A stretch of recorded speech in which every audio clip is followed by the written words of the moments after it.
Nagluto muna kami ng isda sa maduming mantika. Ha ha ha, nakakatawa. Sumunod naman ay magpainit ng malinis na mantika.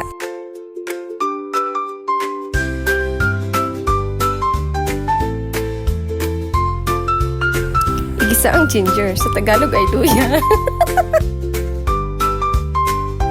Parang tanga.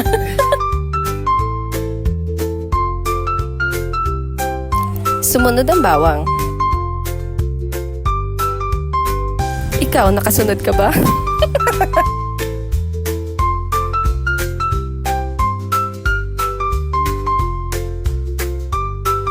Ilagay na ang pamintang hindi durog. Ang bango na. Ilagay na ang mainit na tubig para sa sabaw. Tama ba itong ginagawa ko? Bahala na. Paghalu-haluin. Ay, haluin lang pala. Bobo sa Tagalog, Bisaya kasi. Sorry. Dinagdagan ko pa ng dilaw, maputla kasi. Binuhusan ko na ng sukang puti.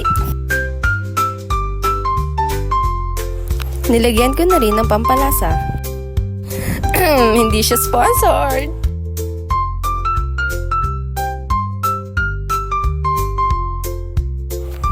Ay siyo nga, hinalo nita nga, ikakalagay lang ng suka. Nagwalis muna ako habang nag-aantay na kumulo ulit.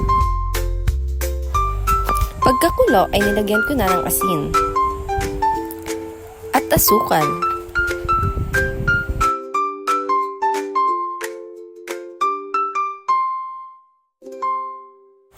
Tcharan! Nalagay na pala yung isda, hindi ko na na-record. Sorry! Tinikman ko na.